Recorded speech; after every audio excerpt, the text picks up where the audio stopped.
फरवरी 1921 से असहयोग आंदोलन का प्रचार केरल में भी शुरू हो गया।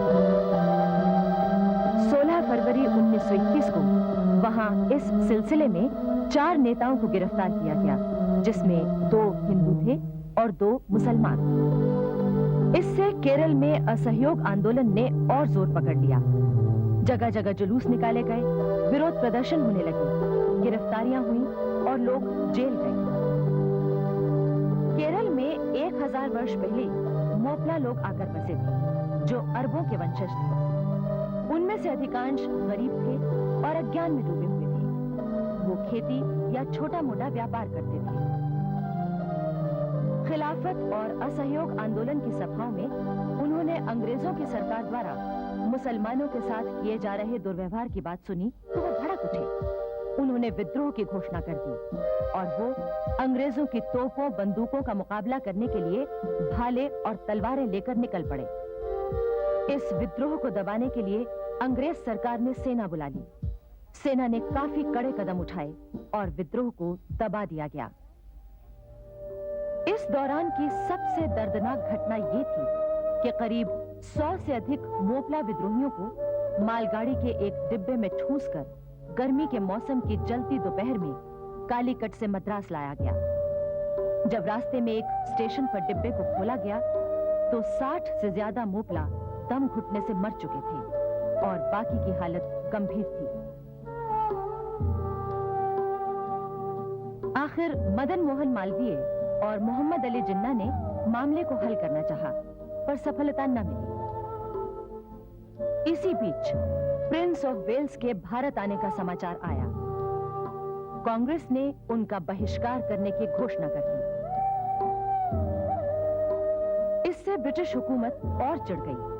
उसका दमन चक्र तेजी से चल पड़ा। 17 नवंबर 1921 को जब प्रिंस ऑफ वेल्स बंबई पहुंचे तो उन्हें बंबई की सड़कें और बाजार उजड़े हुए मिले। पूरे नगर में हड़ताल थी। दुर्भाग्य से बंबई में प्रदर्शनकारी भीड़ बेकाबू हो गई और तब ब्रिटिश सरकार को उसे दबाने के लिए बल प्रयोग करना पड़ा। प्रिंस ऑफ वेल्स जहां जहां गए उन्हें हड़तालों और प्रदर्शनों का सामना करना पड़ा। प्रिंस ऑफ वेल्स के कलकत्ता पहुंचने से पहले ही सरकार विद्रोही प्रदर्शन से बचने के लिए गिरफ्तारियां कर रही थी। इसी कारण देशबंधु चितरंजन दास की पत्नी, उनकी विधवा बहन और उनकी भतीजी को गिरफ्तार कर लिया गया। इस खबर पर गांधी जी ने कहा, इन 3 महिलाओं को गिरफ्तार करके ब्रिटिश हुकूमत ने बड़ी बहादुरी का काम किया है। इससे हमारे देश की महिलाओं को स्वतंत्रता संग्राम में भाग लेने की प्रेरणा मिलेगी। इस समय तक सुभाष चंद्र बोस सक्रिय रूप से राष्ट्रीय आंदोलन में शामिल हो चुके थे। वो नेशनल कॉलेज चलाने के साथ साथ राष्ट्रीय विचारधारा वाले अखबार स्वराज्य के संपादक भी थे। ब्रिटिश सरकार के दमन कार्यक्रमों के बावजूद भी सुभाष चंद्र बोस के नेतृत्व में अनुशासित स्वयं सेवकों ने नारे लगाकर प्रिंस ऑफ वेल्स का विरोध किया। ब्रिटिश हुकूमत इस विरोध को देखकर चौंक उठी, क्योंकि उसे इसका आभास भी नहीं मिला था। फिर तो सुभाष चंद्र बोस और उनके साथी हजारों प्रदर्शनकारी स्वयंसेवक गिरफ्तार कर लिए गए। बाद में सुभाष बाबू को 6 महीने की जेल की सजा सुनाई गई। 10 दिसंबर को देशबंधु चितरंजन दास को भी गिरफ्तार कर लिया गया। गिरफ्तारी से पहले चितरंजन ने बड़ा ही ओजस्वी भाषण दिया था। उन्होंने कहा था, मैं अपनी कलाइयों पर हथकड़ियों की चुभन और अपने शरीर पर बेड़ियों का बोझ महसूस कर रहा हूं। ये दास्ता का दर्द है। समूचा भारत एक विशाल बंदी गृह है। कांग्रेस का काम रुकना नहीं चाहिए। इससे क्या फर्क पड़ता है कि मुझे पकड़ा जाता है या छोड़ दिया जाता है? इससे क्या फर्क पड़ता है कि मैं जीवित रहूं या मर जाऊंगा?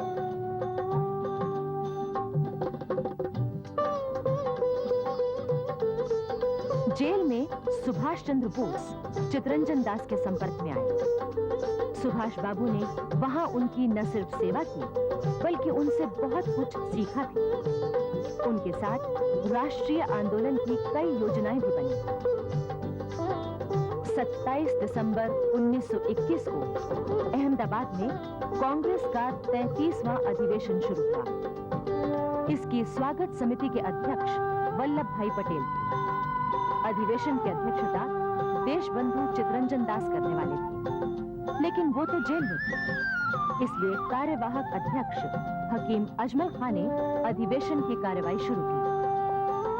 अहमदाबाद कांग्रेस अधिवेशन में पहली बार भाग लेने वाले लोग खद्दर पहनकर आए थे। लोग कुर्सियों पर नहीं बल्कि जमीन पर बैठे थे।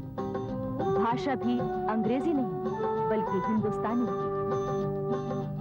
यहाँ असहयोग आंदोलन और भी तेज करने का निर्णय लिया गया। इसके साथ ही सविनय अवज्ञा आंदोलन शुरू करने की भी अनुमति दे दी गई। जनता के मन में कांग्रेस के प्रति विश्वास और समर्पण की भावना आ चुकी थी। जातीय मतभेद और छुआछूत को दूर करने के लिए जिस तिलक स्वराज्य कोष की स्थापना की गई थी, उसमें 1 करोड़ रुपया इकट्ठा हो चुका था। इसके साथ साथ विदेशी कपड़ों की होली, स्कूलों कॉलेजों का बहिष्कार और असहयोग के सभी कार्यक्रम तेजी से चल रहे थे। 5 फरवरी 1922 को गोरखपुर के चौरी चौरा में निहत्थे ग्रामीण किसानों ने एक जुलूस निकाला। वो जय बोलते हुए शांति से जा रहे थे। अचानक उन्हें ब्रिटिश अधिकारियों के नेतृत्व में आए पुलिस के दस्ते ने आगे बढ़ने से रोका और तितर-बितर हो जाने के लिए कहा, परंतु भीड़ वहीं डटी रही। इसके बाद पुलिस की गोलियां बरसने लगी। वो तब तक गोली बरसाते रहे जब तक गोलियां खत्म नहीं हो गईं। गोलियां खत्म हो जाने पर पुलिस वाले घबराकर थाने चले गए और थाना अंदर से बंद कर दिया। भीड़ उत्तेजित हो उठी। उसने थाने में आग लगा दी, जिससे 20 पुलिस वाले जलकर मर गए। स्वतंत्रता संग्राम के इतिहास में यही घटना चौरी चौरा कांड के नाम से जानी जाती है। गांधी जी ने जब चौरी चौरा कांड की खबर सुनी तो उन्होंने 12 फरवरी को यह घोषणा कर दी कि अभी जनता सत्याग्रह करने लायक नहीं हुई है, इसलिए असहयोग आंदोलन समाप्त किया जाता है। गांधी जी ने जब इस तरह अचानक असहयोग आंदोलन समाप्त कर दिया तो इस पर न सिर्फ जनता बल्कि कांग्रेस के बड़े-बड़े नेता भी गांधी जी से नाराज हो गए। इनमें चितरंजन दास, मोतीलाल नेहरू, लाला लाजपत राय, जवाहरलाल नेहरू आदि प्रमुख थे। इस प्रकार एकदम अचानक आंदोलन बंद कर देने से गांधी जी की लोकप्रियता को भारी धक्का लगा और लोग उनके नेतृत्व में संदेह करने लगे। इधर ब्रिटिश सरकार ने जब गांधी जी के प्रति असंतोष फैलते देखा तो उसने अच्छा मौका समझकर उन्हें गिरफ्तार कर लिया। 18 मार्च 1922 को अहमदाबाद में सेशन जज ब्रूमफील्ड की अदालत में गांधी जी के खिलाफ मुकदमा शुरू हुआ। अदालत में गांधी जी ने अपने प्रभावशाली बयान में सरकार के राक्षसी कामों की निंदा की और कहा कि ब्रिटिश सरकार के ये कार्य किसी को भी राजद्रोही बना सकते थे। जज ब्रूमफील्ड ने तो जैसे पहले से ही फैसला सोच रखा था। उसने गांधी जी को जनता में असंतोष फैलाने के अपराध में 6 वर्ष की साधारण कैद की सजा दी। गांधी जी को दिए गए इस कारावास से असहयोग आंदोलन कुछ ढीला जरूर पड़ गया, लेकिन राष्ट्रीयता की ज्योति जलती रही। इतिहासकार मानते हैं कि असहयोग आंदोलन वास्तव में पहला जन आंदोलन था। कांग्रेस एक ऐसी संस्था बन गई थी जो विदेशी शासन के खिलाफ अहिंसात्मक विद्रोह को संचालित करने का जरिया बन गई थी।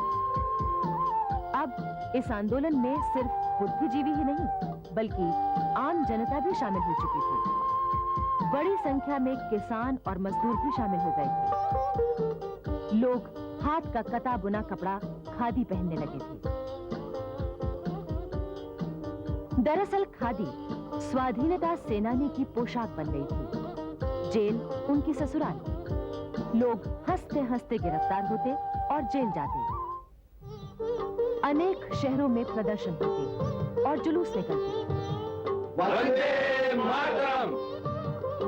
और हाथ में झंडा लेकर आजादी का प्रसिद्ध झंडा गीत गाते। विजयी विश्व तिरंगा प्यारा, झंडा ऊंचा रहे हमारा, सदा शक्ति बरसाने वाला, वीरों को हर्षाने वाला, प्रेम सुधा बरसाने वाला, मातृभूमि का तन मन सारा, झंडा ऊंचा रहे हमारा। आओ प्यारे वीरों आओ, देश धर्म पर बलि बलि जाओ, एक साथ सब मिलकर गाओ, प्यारा भारत देश हमारा, झंडा ऊंचा रहे हमारा। इसकी शान न जाने पाए, चाहे जान भले ही जाए, विश्व विजय करके दिखलाए, तब होवे प्रण पूर्ण हमारा, झंडा ऊंचा रहे हमारा। इस प्रसिद्ध गीत के लेखक थे श्री श्यामलाल गुप्त पार्षद। गांधी जी के आह्वान पर उन्होंने सन 1919 में नौकरी छोड़कर स्वतंत्रता आंदोलन में सक्रिय रूप से भाग लिया था। उन्हें बाद में गिरफ्तार करके 21 महीने की सजा दी गई थी। पार्षद जी 1920 से 1927 तक फतेहपुर जिला कांग्रेस के अध्यक्ष रहे। उन्हीं दिनों कानपुर के प्रसिद्ध स्वतंत्रता सेनानी गणेश शंकर विद्यार्थी की प्रेरणा से पार्षद जी ने 2 झंडा गीत लिखे। वो दोनों गीत राजर्षि पुरुषोत्तम दास टंडन को भेजे गए। टंडन जी ने जो गीत स्वीकृत किया वही बाद में लोगों का कंठहार बन गया। लोगों ने इस गीत को तो याद रखा, पर इसके रचयिता श्यामलाल गुप्त पार्षद को भूल गए। धीरे धीरे पंडित मोतीलाल नेहरू और चितरंजन दास की प्रेरणा से राष्ट्रीय आंदोलन और कांग्रेस की राजनीति में एक नई विचारधारा ने जन्म लिया। उनका कहना था, हमें विधान मंडलों के चुनावों में भाग लेना चाहिए ताकि उनके माध्यम से हम सरकार के पास अपनी मांगे पहुंचा सकें। सन 1923 में हुए चुनावों में कांग्रेस के जिन नेताओं ने भाग लिया वो स्वराज्य दल के नाम से खड़े हुए थे। स्वराज्य दल को चुनावों में अच्छी सफलता मिली थी। पंडित मोतीलाल नेहरू स्वराज्य दल के नेता थे। इसी बीच शचींद्रनाथ सान्याल, राम प्रसाद बिस्मिल आदि ने क्रांतिकारी दल का संगठन किया। सन 1924 में लखनऊ के पास काकोरी स्टेशन पर रेलगाड़ी रोककर सरकारी खजाना लूटने के जुर्म में जिन लोगों को गिरफ्तार किया गया उनमें से प्रमुख थे राम प्रसाद बिस्मिल, अशफाकुल्ला, रोशन सिंह और राजेंद्रनाथ लाहिड़ी। अन्य लोगों को कारावास की लंबी सजाएं दी गई। केवल चंद्रशेखर आजाद नहीं पकड़े जा सके। सन 1925 में देशबंधु चितरंजन दास की मृत्यु हो गई।